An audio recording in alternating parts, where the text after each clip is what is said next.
നമസ്കാരം. മലയാളി വാർത്തയിലേക്ക് സ്വാഗതം. ഒരു വർഷത്തിനകം നരേന്ദ്രമോദിയെ താഴെ ഇറക്കാനുള്ള പദ്ധതികൾ തയ്യാറാക്കിയോ?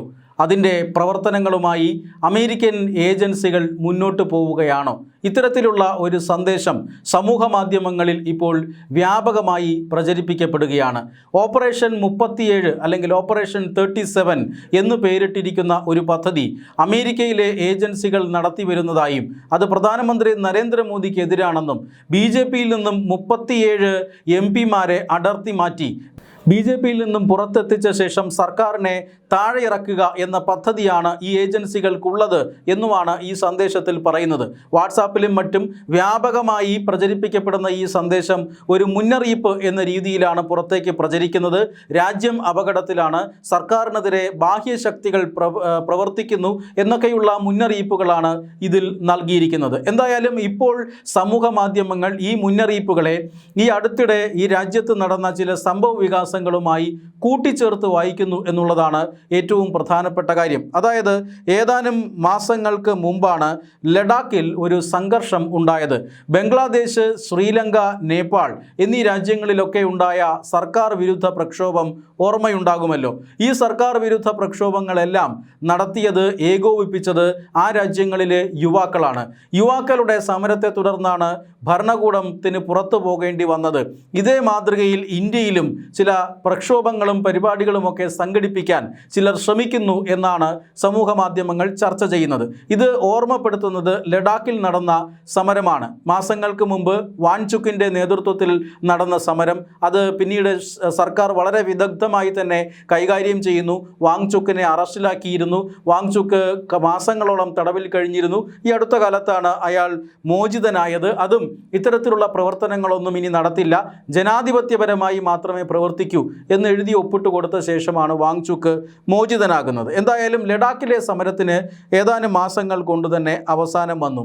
മാത്രമല്ല, ഈ കഴിഞ്ഞ ദിവസങ്ങളിൽ മിസോറാം, മണിപ്പൂർ എന്നീ സംസ്ഥാനങ്ങൾ സന്ദർശിക്കുകയും അതുവഴി മ്യാൻമാറിലേക്ക് കടക്കുകയും വിഘടനവാദികൾക്ക് മിലിറ്ററി ഗ്രേഡ് ആയുധങ്ങളിൽ പരിശീലനം നൽകുകയും ഒക്കെ ചെയ്യാനായി വന്ന വിദേശ സംഘം NIA-യുടെ പിടിയിലായിരുന്നു. ഈ വിദേശ സംഘം അമേരിക്കൻ CIA ഓഫീസറുടെ നേതൃത്വത്തിലാണ് ഇന്ത്യയിലെത്തിയത്. നിയമവിരുദ്ധമായിട്ടാണ്, വിസ ചട്ടങ്ങളൊക്കെ ലംഘിച്ചുകൊണ്ടാണ് ഇവർ മ്യാൻമാറിലേക്ക് കടന്നതും വിഘടനവാദികൾക്ക് പരിശീലനം നൽകിയതുമെല്ലാം.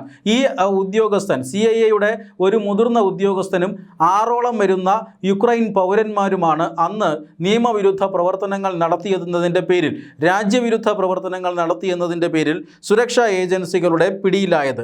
അതോടൊപ്പം തന്നെ പ്രധാനമന്ത്രി നരേന്ദ്രമോദി, അതിനു മുമ്പ് പ്രധാനമന്ത്രി നരേന്ദ്രമോദി ഷാങ്ഹായ് കോർപ്പറേഷൻ്റെ ഉച്ചകോടിയിൽ പങ്കെടുക്കാനായി ചൈനയിലേക്ക് പോകുന്നു. അവിടെ ഉച്ചകോടി നടക്കുന്ന സ്ഥലത്തു നിന്നും മാറി തൊട്ടടുത്തുള്ള ഒരു ഹോട്ടലിൽ റഷ്യൻ പ്രസിഡന്റ് വ്ളാഡിമിർ പുടിനുമായി ഉഭയകക്ഷി ചർച്ചകൾ തീരുമാനിച്ചിരുന്നതാണ്. അതിൻ്റെ ഭാഗമായിട്ട് പ്രധാനമന്ത്രി നരേന്ദ്രമോദിയും അതുപോലെ തന്നെ വ്ളാഡിമിർ പുടിനും ഈ ഹോട്ടലിൻ്റെ കോമ്പൗണ്ടിലേക്ക് കാറിലെത്തുകയും ചെയ്തു. എന്നാൽ ചർച്ചകൾ ഏറ്റവും അവസാനം ഹോട്ടലിൽ നിന്ന് മാറ്റി ഈ കാറിനകത്ത്, അതീവ സുരക്ഷയുള്ള കാറിനകത്തേക്ക് മാറ്റുകയായിരുന്നു. പ്രധാനമന്ത്രി നരേന്ദ്രമോദിയെ വകവരുത്താൻ ഒരാൾ ആ ഹോട്ടലിൽ ഉണ്ടായിരുന്നുവെന്നും ആ അപകടം ഒഴിവാക്കാനാണ്, അല്ലെങ്കിൽ ആ അപകടത്തെക്കുറിച്ചുള്ള വിവരങ്ങൾ റഷ്യൻ പ്രസിഡന്റ് വ്ളാഡിമിർ പുടിൻ്റെ സംഘം മണത്തറിഞ്ഞുവെന്നും അതുകൊണ്ടാണ് അവിടെ നിന്നും ചർച്ച കാറിലേക്ക് മാറ്റിയതെന്നുമൊക്കെയുള്ള വ്യാപകമായ പ്രചരണങ്ങൾ പിന്നീടുണ്ടായി. മാത്രമല്ല, ഓപ്പറേഷൻ 37 കുറിച്ചുള്ള വാർത്ത ഇപ്പോൾ പുറത്തു വരുന്നുണ്ട്. അതേസമയം തന്നെ കഴിഞ്ഞ ദിവസം നോയിഡയിലുണ്ടായ ഒരു കലാപം, നോയിഡയിലുണ്ടായ ഒരു തൊഴിലാളി സമരം, ഇതുമായി ബന്ധപ്പെട്ട വാർത്തകൾ വന്നിരുന്നു. കഴിഞ്ഞ ഒരാഴ്ചയ്ക്ക് മുമ്പ് തന്നെ നോയിഡയിലെ ഒരു ഫാക്ടറിയിൽ വേതന വർധനവ് ആവശ്യപ്പെട്ടുകൊണ്ട് തൊഴിലാളികൾ സമരം തുടങ്ങിയിരുന്നു. ആ സമരം പിന്നീട് അക്രമാസക്തമാകുന്നു. തിങ്കളാഴ്ച വലിയ അക്രമങ്ങളാണ് ഈ നോയിഡയിൽ നടന്നത്. ഈ സമരം, ഇതേ രീതിയിലുള്ള സമരം മറ്റ് സംസ്ഥാനങ്ങളിലേക്കും വ്യാപിക്കുന്നത് നമ്മൾ കണ്ടു.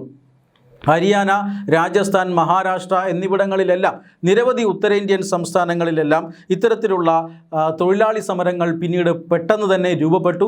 ഇതെല്ലാം അക്രമാസക്തമാവുകയും ചെയ്തു. ഈ സമരങ്ങളുടെയൊക്കെ പിന്നിൽ ഒരു ഗൂഢാലോചനാ സംഘമുണ്ടെന്നും ഇവരുടെ ഉദ്ദേശം കർഷക സമരത്തിൻ്റെ മാതൃകയിൽ രാജ്യത്ത് പ്രശ്നങ്ങൾ ഉണ്ടാക്കുകയാണ് എന്നും പോലീസിന് സംശയം തോന്നുന്നു. അതിൻ്റെ ഭാഗമായിട്ട് നടന്ന അന്വേഷണത്തിൽ ഒരു വലിയ ഗൂഢാലോചനാ സംഘത്തെയാണ് പിടികൂടിയത്. നിരവധി പേരെ അറസ്റ്റ് ചെയ്തു.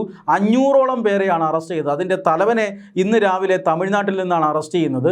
500ഓളം പേരെ അറസ്റ്റ് ചെയ്തതിൽ ഈ ഭൂരിഭാഗം പേരും 20 മുതൽ 20നും 40നും ഇടയിൽ പ്രായമുള്ളവരാണ്.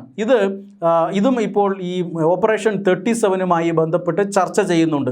അതോടൊപ്പം തന്നെ ഇന്ന് രാവിലെ ശ്രീനഗറിൽ, ജമ്മു കാശ്മീരിലെ ശ്രീനഗറിൽ 2 അമേരിക്കൻ പൗരന്മാർ അറസ്റ്റിലായി. ഇവർ രണ്ടുപേരും അറസ്റ്റിലായത് നിയമവിരുദ്ധമായ ഇന്ത്യയിൽ നിരോധിക്കപ്പെട്ട സാറ്റലൈറ്റ് ഫോണുകളുമായി വിമാനത്താവളത്തിൽ വന്നിറങ്ങിയതിനാണ്. ജമ്മു കാശ്മീർ പോലെയുള്ള സ്ഥലത്ത് 2 വിദേശ പൗരന്മാർ സാറ്റലൈറ്റ് ഫോണുകളുമായി വന്നിറങ്ങിയാൽ തീർച്ചയായും അത് വളരെ ഗൗരവമുള്ള സുരക്ഷാ പ്രശ്നമാണ്.